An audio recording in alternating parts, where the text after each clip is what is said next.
ফেরত যেতে পারো। জয়নব রে, দুনিয়ার কোন রাজা বাচ্চার আদালতে আমাদের হত্যার ফায়সালার জন্য বিচার চাবি। দুনিয়ার কোন রাজা বাচ্চার দরবারে আমাদের হত্যার জন্য, শাহাদাতের জন্য, নির্মমতার জন্য ফায়সালা টানতে যাবি না। যদি কোনোদিন মদিনায় যাওয়ার সুযোগ হয় রে জয়নব, কারো বাড়ি যাবি না, কারো ঘরে যাবি না, সর্বপ্রথম আমার নানা রাহমাতুল লিল আলামিনের রওজার পাশে যেয়ে দাঁড়াবি।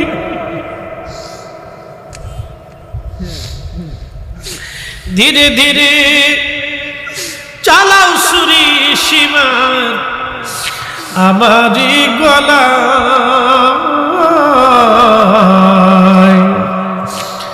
জয়নাল আবেদিনের কান্দন শুনতে দাও আমায়, জয়নাল আবেদিনের কান্দন শুনতে দাও আমায়।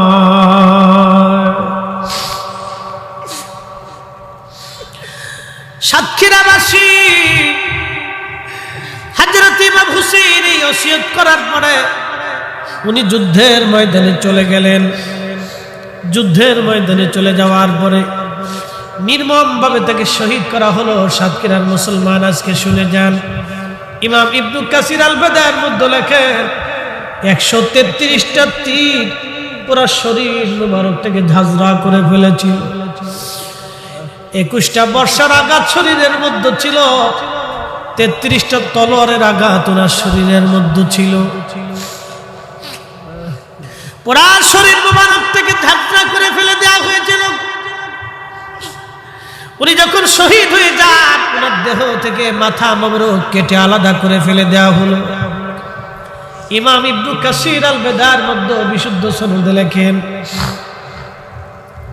যখন এইভাবে নির্মমভাবে অত্যাচার চলতেছিল, হযরত আব্দুল্লাহ ইবনে আব্বাস, যিনি রাইসুল মুফাসসিরিন ছিলেন, কোরআনের সবচেয়ে বড় মুফাসসির, আল্লাহর নবীর আপন চাচাতো ভাই ছিলেন, উনি বলতেছেন, আসরের নামাজের পরে আমি কাবা শরীফের সঙ্গে হেলান দিয়ে বসা অবস্থায় আমি ঘুমিয়ে পড়লাম। আল্লাহর ঘরের সাথে হেলান দিয়ে ঘুমিয়ে পড়েছি।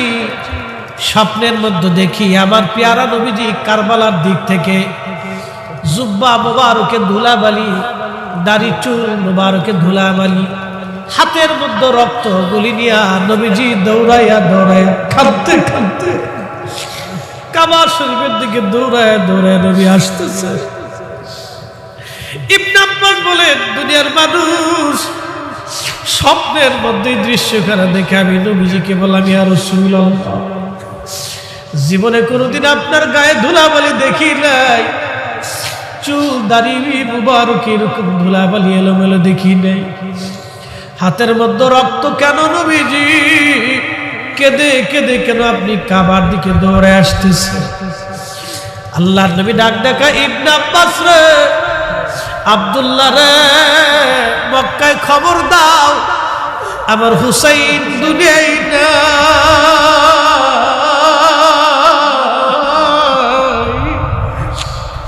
আমার হুসাইন কারবালায় শহীদ। আমার হুসাইনের শাহাদাতের সময় আমি নবীর পাশে ছিলাম, আমি রাসূলের শাহাদাতের সময় পাশে ছিলাম। তার রক্ত, সাথীদের রক্তগুলো আমি নিয়ে আসছি আল্লাহর আদালতে যাওয়ার জন্য। চিৎকার মেরে ধরে বলবেন আল্লাহু আকবার। আল্লামা ইমাম ইবনে কাসির হাদিস খানা লেখার পরে নিচে বলছেন, হাযা হাদিসুন সানাদুন জাইয়্যিদ, এই হাদিসের সনদ বড় মজবুত, এই হাদিসের সনদের মধ্যে কোনো গন্ডগোল নাই, বিশুদ্ধ ঘটনা। আল্লাহর নবীজি স্বপ্নে দৌড়াইয়া দৌড়ায় কাবার দিকে আসতেছে। আল্লাহর নবী বলেন, মান রাআনি ফিল মানামি ফাকাদ রাআল হক, রাবাহুল বুখারী। যে আমাকে স্বপ্ন দেখলো সে বাস্তবে আমি নবী দেখলো। আমি নবী নিজে আসি, ছবি আসি না, আমি নবী নিজে সরাসরি আসি। চিৎকার করে জোরে বলবেন আল্লাহু আকবার। কারবালার দিকে যাচ্ছি। হযরত ইমাম আহমদ ইবনে হাম্বল রাহমাতুল্লাহ আলাইহি মুসনাদ আহমদ একখানা হাদিসে কারিমা লেখেন, আল্লামা ইমাম ইবনে কাসির আল বেদায়ের মধ্যে লেখেন। কষ্ট হবে না তো? 20টা মিনিট বসবেন তো ইনশাআল্লাহ? অনেকেই চিন্তা করবে হুজুর আবার কি ওয়াজ শুরু করলো। শোনেন, এগুলি শোনার বড় প্রয়োজন। বলে ফরিদি হুজুর কারণ কি? আল্লাহু আকবার। নবীজির পরিবারের আহলে বায়াত অনেক সদস্য ছিলেন। প্রিয় নবীর বিবিগণ আহলে বায়াতের অংশ, সন্তানরা আহলে বায়াতের অংশ। আল্লাহর হাবিব নিজে, ফাতেমা, হাসান, হুসাইন, আলী রিদওয়ানুল্লাহি তাআলা আলাইহিম আজমাইন, এই 5 জন ছিলেন আল্লাহর নবীর আহলে পরিবার, খাস আহলে বায়াত। অন্যরাও আহলে বায়াত ছিলেন, খাস ছিল। এই 5 জনের সম্মান আকাশ শুনবে। এতই মর্যাদা তাদের, যাদের উসিলায় কোটি কোটি মানুষকে আল্লাহ ক্ষমা করে দিয়ে জান্নাতি বানাবে। হযরত আলী রাদিয়াল্লাহু আনহু সিফিনের দিকে রওনা করতেছিলেন। পথে চলতে চলতে চলতে চলতে কারবালায় আসলেন। কারবালায় একটা গাছ ছিল, এই গাছের নাম হানজাল। ইমাম ইবনে কাসির লেখেন, এই হানজাল গাছ দেখার পরে হযরত আলী রাদিয়াল্লাহু আনহু বললেন, ও আমার লোকেরা, সাহাবীরা, বলো তো এই জায়গার নাম কি? বলে হুজুর এই জায়গার নাম হচ্ছে কারবালা। ওই গাছের নাম কি? বলে হানজাল। হযরত আলী রাদিয়াল্লাহু আনহু ঘোড়া থেকে নেমে গেলেন, বাহন থেকে সওয়ারি থেকে নামলেন। নামার পরে তিনি ওই হানজাল গাছের পাশে গেলেন, যাই নামাজ বিছাইয়া নামাজ আদায় করলেন। নামাজ শেষ করার পরে হযরত সাইয়্যিদুনা আলী রাদিয়াল্লাহু আনহু দোয়া করতে লাগলেন, আর চোখের পানি ফেলে ফেলে তিনি কাঁদতে লাগলেন। যখন দোয়া শেষ হয়ে গেল, সাহাবীরা জিজ্ঞেস করলেন, আমিরুল মুমিনিন, বিষয়টা বুঝলাম না, এই হানজাল গাছের কাছে কারবালার ময়দানে আপনি কেন কাঁদলেন? এইখানে আপনি কেন নামাজ পড়লেন? দোয়া কেন করলেন? কিসের দোয়া করলেন? কেন চোখের পানি আপনি ফেললেন? হযরত আলী ডাক দিয়ে বললেন, সাহাবীরা রে, আমি আমার মাসুক নবীর পবিত্র জবান থেকে শুনেছি, আল্লাহর নবী বলেছেন, কারবালায় এই হানজাল গাছের পাশে এইখানে আমার হুসাইনকে শহীদ করা হবে। আমার হুসাইনের সঙ্গী যারা হবে তাদেরকে শহীদ করা হবে। সাহাবীদের পরে জমিনের উপরে, আসমানের নিচে তারা হবে দামি শহীদ। তাদের শাহাদাতের মর্যাদা থাকবে অপরিসীম। সাহাবায়ে কেরামের পরেই তাদের মর্যাদা হবে। হযরত আলী বললেন, আমি আমার রাসূলের জবান থেকে শুনেছি এইখানে আমার হুসাইন শহীদ হবে সপরিবারে। সেই জন্য আমি আলী এই জায়গায় নামাজ পড়ে আমার সন্তান হুসাইন যাতে ওই সময় ধৈর্য ধরতে পারে, শাহাদাতের এই কঠিন সময় যাতে ধৈর্য না হারায়, সেই জন্য আমি আলী তার জন্য দোয়া করে গেলাম, তার জন্য আল্লাহর দরবারে দরখাস্ত করে গেলাম। একবার জোরে বলা যাবে কি মারহাবা? আখেরি সালাম লম ওহে নানা জান, আপনার হুসাইন যায় কারবালার ময়দান, গুনানা কারবালার ময়দান। হযরত হুসাইন কারবালায় উপস্থিত। মনোযোগ, 3 দিন পর্যন্ত পানি বন্ধ হয়ে গেল। তীর সৈন্যরা ঘিরে ফেলল, পানি নাই, খাবার নাই। 3 দিনের শেষ সময়ে, আল্লাহু আকবার, শেষ সময়ে ছোট্ট শিশু আলী আসগর কোলের মধ্যে, আলী আকবর শহীদ হয়েছে, হযরত ইমাম কাসেম শহীদ হয়েছেন, হযরত আব্বাস আলামদার রাদিয়াল্লাহু আনহু শহীদ হয়েছেন, আর পরিবারের সদস্যরা শহীদ হয়ে গেছে। শুধু বেঁচে আছে হযরত জয়নুল আবেদিন এবং শিশু আলী আসগর রাদিয়াল্লাহু আনহু। হযরত আলী আসগরকে কোলের মধ্যে নিয়ে ইমাম হুসাইন রাদিয়াল্লাহু আনহু পানির আশায় গেলেন। বিবি শাহরবানু, যিনি পারস্য সাম্রাজ্যের নাতি ছিলেন, হযরত আলী রাদিয়াল্লাহু আনহু পার্সিয়ানদের কাছ থেকে যুদ্ধে বিজয় করার পরে তারা যখন এই অ্যারেস্ট হয়ে যখন মদিনাতে আসলো, হযরত আলী রাদিয়াল্লাহু আনহু নিজে ইমাম হুসাইনের সঙ্গে তার শাদী দিয়েছিলেন। পার্সিয়ান সাম্রাজ্যের নাতি শাহরবানু আল্লাহ তার গর্ভে একটা সন্তান দিয়েছিলেন। এই সন্তানের নাম ছিল আলী আসগার রাদিয়াল্লাহু আনহুকে কোলের মধ্যে নিয়ে বিবি সাহেবা ডেকে বললেন, স্বামী আমার, ওদের দৃষ্টিতে আপনি অপরাধী হতে পারেন, কিন্তু আমার এই কলিজার টুকরা সন্তান তো কোনো অপরাধ করে নাই, একটু পানির জন্য তাকে নিয়ে চলে যান, দেখেন পানি দেয় কিনা। হযরত ইমাম হুসাইন অনেক বড় আশা নিয়ে চলে গেলেন। হযরত ইমাম হুসাইন, যদি কোনোদিন তোমরা মদিনায় ফেরত যাইতে পারো, যদি কোনোদিন মদিনায় ফেরত যাইতে পারো, জয়নব রে, দুনিয়ার কোন রাজা বাচ্চার আদালতে আমাদের হত্যার ফায়সালার জন্য বিচার চাবি। দুনিয়ার কোন রাজা বাচ্চার দরবারে আমাদের হত্যার জন্য, শাহাদাতের জন্য, নির্মমতার জন্য ফায়সালা টানতে যাবি না। যদি কোনোদিন মদিনায় যাওয়ার সুযোগ হয় রে জয়নব, কারো বাড়ি যাবি না, কারো ঘরে যাবি না, সর্বপ্রথম আমার নানা রাহমাতুল লিল আলামিনের রওজার পাশে যায় দাঁড়াবি।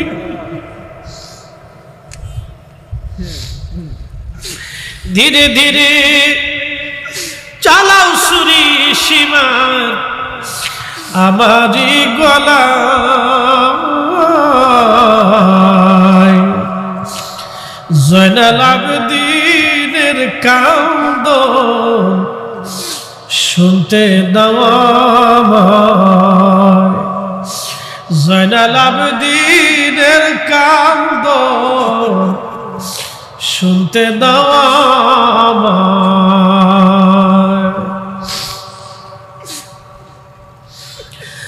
সাতক্ষীরাবাসী হযরত ইমাম হুসাইন এই ওসিয়ত করার পরে উনি যুদ্ধের ময়দানে চলে গেলেন। যুদ্ধের ময়দানে চলে যাওয়ার পরে নির্মমভাবে তাকে শহীদ করা হলো। সাতক্ষীরার মুসলমান আজকে শুনে যান, ইমাম ইবনু কাসির আল বাদার মধ্যে লেখেন 133টা তীর পুরো শরীর মুবারকটাকে ঝাঁঝরা করে ফেলেছিল। 21টা বর্ষার আঘাত শরীরের মধ্যে ছিল, 33টা তলোয়ারের আঘাত ওনার শরীরের মধ্যে ছিল। পুরা শরীর মুবারক থেকে ঝাঁঝরা করে ফেলে দেওয়া হয়েছিল। উনি যখন শহীদ হয়ে যান, ওনার দেহ থেকে মাথা মোবারক কেটে আলাদা করে ফেলে দেওয়া হলো। ইমাম ইবনু কাসির আল বাদার মধ্যে বিশুদ্ধ সনদে লেখেন, যখন এইভাবে নির্মমভাবে অত্যাচার চলতেছিল, হযরত আব্দুল্লাহ ইবনে আব্বাস, যিনি রইসুল মুফাসসিরিন ছিলেন, কোরআনের সবচেয়ে বড় মুফাসসির, আল্লাহর নবীর আপন চাচাতো ভাই ছিলেন, উনি বলতেছেন, আসরের নামাজের পরে আমি কাবা শরীফের সঙ্গে হেলান দিয়ে বসা অবস্থায় আমি ঘুমিয়ে পড়লাম। আল্লাহর ঘরের সাথে হেলান দিয়ে ঘুমিয়ে পড়েছি। স্বপ্নের মধ্যে দেখি আমার পেয়ারা নবীজি কারবালার দিক থেকে জুব্বা মুবারকে ধুলাবালি, দাড়ি চুল মুবারকে ধুলাবালি, হাতের মধ্যে রক্ত গুলি নিয়া নবীজি দৌড়াইয়া দৌড়াইয়া কাঁদতে কাঁদতে কাবা শরীফের দিকে দৌড়াইয়া দৌড়াইয়া নবী আসতেছে। ইবনে আব্বাস বলেন, দুনিয়ার মানুষ স্বপ্নের মধ্যে দৃশ্যখানা দেখে আমি নবীজিকে বললাম, ইয়া রাসূলুল্লাহ, জীবনে কোনোদিন আপনার গায়ে ধুলাবালি দেখি নাই, চুল দাড়ি মুবারক এরকম ধুলাবালি এলোমেলো দেখি নাই, হাতের মধ্যে রক্ত কেন নবীজি? কেঁদে কেঁদে কেন আপনি কাবার দিকে দৌড়ে আসতেছে? আল্লাহর নবী ডাক ডাকা, ইবনে আব্বাস রে, আব্দুল্লাহ রে, মক্কায় খবর দাও আমার হুসাইন দুনিয়ায় নাই,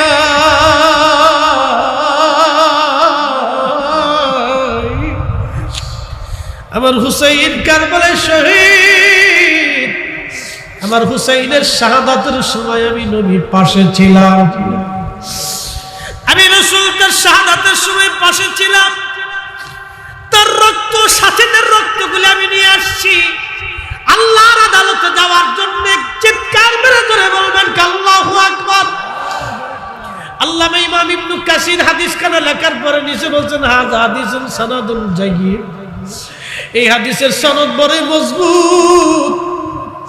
এই হাদিসের সনদের মধ্যে কোনো গন্ডগোল নাই, বিশুদ্ধ ঘটনা। আল্লাহর নবীজি স্বপ্নে দৌড়াইয়া দৌড়ায় কাবার দিকে আসতেছে। আল্লাহর নবী বলেন মান রাআনি ফিল মানামি ফাকাদ রাআল হক, রাবাহুল বুখারী। যে আমাকে স্বপ্ন দেখলো সে বাস্তবে আমি নবী দেখলো। আমি নবী নিজে আসি, ছবি আসি না, আমি নবী নিজে সরাসরি আসি। চিৎকার মেরে জোরে বলবেন আল্লাহু আকবার। হযরত ইবনে আব্বাস বলেন আমি স্বপ্ন দেখলাম, স্বপ্ন ভেঙে গেল আমার। সারা কাবাবর উনি পাগলের মতো দৌড়ার বল শুনছো কাবাবাসী, শুনছো মক্কাবাসী, হুসাইন আর নাই, আমাদের হুসাইন কারবালায় শহীদ। একটু চিন্তা করেন তো সেই দিন আল্লাহ তাদের উপরে কত বড় জুলুম তারা চলেছিল, কিন্তু অন্যের কাছে মাথা নত করে নাই। কথা কোন ঠিক কিনা? সেই দিন তারা মিথ্যার কাছে মাথা নত করে নাই, অন্যের কাছে মাথা নত করে নাই, অন্যের কাছে মাথা নত করে নাই। ন্যায়ের সামনে ন্যায়ের জন্য মাথা উঁচু করে দাঁড়িয়েছিল উহুদ পাহাড়ের মতো। সেই দিন নিজে শহীদ হলো, সন্তান শহীদ হয়ে গেল, পরিবার পরিজন শহীদ হলো। শুধু কি এখানেই শেষ না? ইমাম ইবনে কাসির লিখতেছেন ইমাম হুসাইন রাদিয়াল্লাহু আনহু দেহ মোবারক থেকে জুব্বা খুলে নিয়ে যাওয়া হলো। আহা, মাথাবিহীন দেহ মোবারককে ফোরাত নদীর তীরে কারবালার ধুলা বালির মধ্যে শুমাইয়া ইয়াজিদ বাহিনী 70টা ঘোড়াকে তারা সিরিয়াল করলো। 70 জন সোয়ারি ঘোড়ার পিঠের উপরে চড়াইয়া নগ্ন দেহ, খালি দেহ মোবারকের উপর দিয়ে ঘোড়া দাবড়াইতে লাগলো। ঘোড়ার পায়ের আঘাতে, খুরের আঘাতে আঘাতে ইমাম হুসাইনের রক্ত, গোশতগুলি, দেহগুলি ছিটে ছিটে ছিঁড়ে ছিঁড়ে যাচ্ছিল। দলিত মলিত হচ্ছিল দেহ মুবারক। ঠিক তখনই হযরত যায়েনব, ফাতিমাতুজ জাহরার কন্যা, হযরত আলী রাদিয়াল্লাহু আনহুর বেটি, জান্নাতের সদস্য, প্রিয় নবীজির রক্ত হযরত যায়েনব, তিনি দৌড়ে এসে ভাইয়ের লাশের পাশে দাঁড়াইয়া, জেসেন মুবারকের পাশে দাঁড়াইয়া মদিনার দিকে ফিরে হযরত যায়েনব চোখের পানি ফেলে ফেলে কাঁদতেছিলেন। চোখের পানি ফেলে কান্দে আর বলি ইয়া রাসূলুল্লাহ, ইয়া হাবিবাল্লাহ, নবী গো, আপনার উম্মতেরা আপনার হুসাইনের সঙ্গে কেমন আচরণ করে? নানা গো, আপনি দেখেন কারবালার প্রবালী বাতাস আপনার হুসাইনের শরীরে ধুলাবালি ছড়ায়। যাদের গায়ে মশা মাছি বসতে দাও নাই, যারা ক্ষুধার্ত হলে নবী সহ্য করেন নাই। একদিন ফাতেমা রাদিয়াল্লাহু আনহা ঘরের কাছ দিয়ে নবীজি যাচ্ছিলেন। হাসান হুসাইন কাঁদতে লাগলো। আল্লাহর নবী ছটফট করে ভিতরে ঢুকলেন। ঢুকার পরে ফাতেমাকে জিজ্ঞেস করলেন, ফাতেমা রে, আমার হাসান আর হুসাইন কি জন্য কাঁদে বলো? তুমি কি জানো না ওদের কান্নার আওয়াজ আসলে আমি নবীজির কলিজার মধ্যে ব্যথা লাগে, ওরা কানলে আমি নবী কষ্ট পাই। ফাতেমা রে, কেন ওদেরকে কষ্ট দিছো বলো? কি জন্য কষ্ট দিছো বলো রে ফাতেমা? বলে আব্বাজান, গরিব ঘরে আপনি আমারে বিয়ে দিয়েছেন, আপনার আলী বড় দরিদ্র, ঘরের মধ্যে কোনো খাবার নাই, আমি হাসান হুসাইনকে খাবার দিতে পারি নাই, ক্ষুধার কারণে ওর আজকে কাঁদতেছে আব্বাজান। আল্লাহর নবী পাগল মারা হয়ে গেলেন হাসান হুসাইনের ক্ষুধা বন্ধ করার জন্য। তখন নবী বলেন, আমার হাব্বানি মানে হাব্বাহুমা, আমার হাসান আর হুসাইনকে কেউ যদি ভালোবাসে ফাকাদ হাব্বানি, সে আমাকে ভালোবাসে। ওমান আহাব্বানি, যে আমাকে ভালোবাসে, আহাব্বাহুল্লাহ, সে আল্লাহকে ভালোবাসে। ওমান আহাব্বাহুল্লাহ আদখালাহুল জান্নাহ, আর যে আল্লাহকে ভালোবাসে আমার আল্লাহ তাকে জান্নাতি বানাই দেবে। চিৎকার করে জোরে বলেন আল্লাহু আকবার।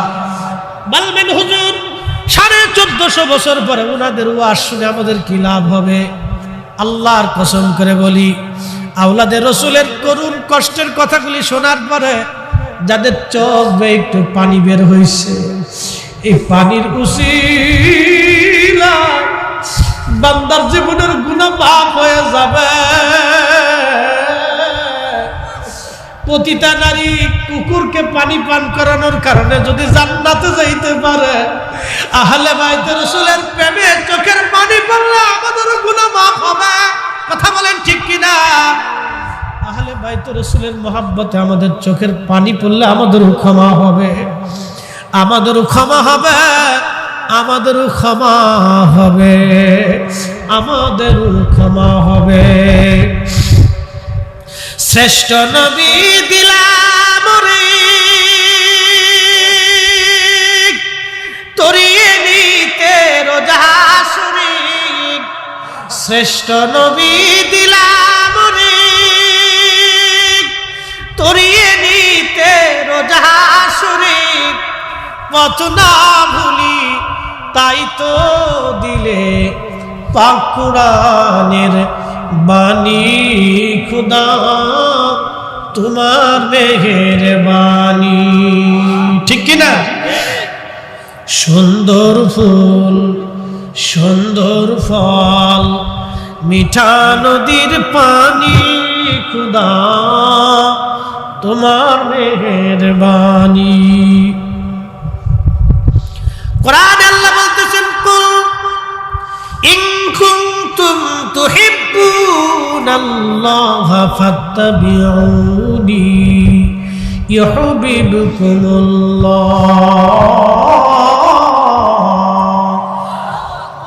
আলোচনা আর দীর্ঘায়িত করব না। আলোচনার মূল প্রতিপাদ্য বিষয় আমি বলে ফেলেছি। মিথ্যার কাছে মাথা নত করা যাবে না, অন্যায়ের কাছে মাথা নত হবে না, হকের জন্য মাথা উঁচু করে দাঁড়ায় থাকতে হবে। কথা বলেন ঠিক কিনা? আল্লাহ কবুল করুন, সকলেই বলেন আমিন। আল্লাহু আকবার। সে আমাকে টাকা দেয় নাই, বরং মূলত আহলে বাইত রাসূলের মহব্বতে দিয়েছে। কি কথা বলেন ঠিক কিনা? এই হাদিয়াটা আমার জন্য না, এটা আহলে বাইত রাসূলের মহব্বতে দিয়েছে। কথাগুলি শোনা লাগবে আমাদেরকে। তাহলে আপনারা বলেন, বেশি বেশি দোয়ার দরকার আছে না নাই? এক কথা বলেন, দরকার আছে। হালাল খাবার, হালাল খাদ্য ভক্ষণ করবেন। হারাম খাইয়া কোনোদিনও হজ যদিও করেন, এই যে সামনে হজ 30 অথবা 1 তারিখে আমার ফ্লাইট, আমি হজে যাব, দোয়া করবেন। এ বন্ধু, হজে চলে যাবেন। আমার মুআল্লিম আমাকে বলতেছিলেন, আমার যিনি হজে নিবেন, এই খাজা এয়ারলাইন্স জালালাবাদী সাহেব, তিনি বলতেছেন যে মামা কথা শুনেন, এক ভদ্রলোক ওনার কাছে আসছে, আয়সা বলতেছে, হুজুর আপনি আমাকে একটা প্যাকেজ দেন। তো উনি, ওনার ট্রাভেলসটা খুব দামি এবং বড় বড় হায়ার পার্সন ওনারটাই যায়। তো বলতেছে, আমার ট্রাভেলসে 22 লক্ষ টাকার প্যাকেজ আছে, 25 লক্ষ আছে, 30 লক্ষ আছে, কোনটায় যাবেন? কয় না, সবচাইতে কম যেটা এটা দেন। সরকারি হিসেবে 5,80,000 বা 90,000। বলতেছে, আপনি এত বড় কোটি কোটি টাকার মালিক। বলতেছে, মালিক হইতে পারি, আমার টাকা তো হারাম, কারণ আমি টেবিলের নিচ দিয়ে মাইরে দিছি। বলে, হজে যাবেন কেমনে? বলে, বাবার জমি বিক্রি করে। দেখেন কত বড় চালাক, কোটি কোটি টাকার মালিক, কিন্তু টেবিলের নিচ দিয়ে টাকা। বলছে 22 লক্ষ টাকার প্যাকেজ নেন। কয় না, একবারে সর্বনিম্ন যেটা, বাবার জমি বেচে তারপরে হজে যান। হজেরটা হালাল রাখতেছি। আমি বললাম, তারা জিজ্ঞেস করবো যে এতদিন যা খাইছে এটা কোথায় গেছে? যেই টাকাটা খাইছে, হারাম টাকার গরুর গোশত আর শুয়োরের গোশতের মধ্যে কোনো তফাৎ নেই। এই আসতে বলেন কেন? জোরে বলে। হারাম টাকার খাসির গোশত আর কুকুরের গোশতের মধ্যে কোনো তফাৎ নেই। এটাও হারাম, এটাও। তবে এতদিন যা খাইলো তাহলে সেটা কোথায় গেছে? আল্লাহ রাসূল বললেন, যেই শরীর হারাম খাদ্য দিয়ে গঠিত হয় সেই শরীর কখনো জান্নাতে যাবে না। চিন্তা করেন তো, ইমাম হুসাইন যদি সেই দিন ইয়াজিদের কাছে মাথা নত করতেন, তাহলে আজকেও এই উম্মত মিথ্যার কাছে মাথা নত করত। দেখবেন এই উম্মত এখনো হকের উপরে জিন্দা থাকে, এখনো মাথা উঁচু করেই থাকে। কথা কর্মে কেন, ঠিক কিনা? আল্লাহ কবুল করুন, সকলে বলেন আমিন। এসেছেন যত নবী সকলের ইমাম, আসেন দুয়ার আগে আমরা নবীজিকে সালাম দিব। এসেছেন যত নবী সকলের ইমাম, সালাম নবী তোমায় হাজার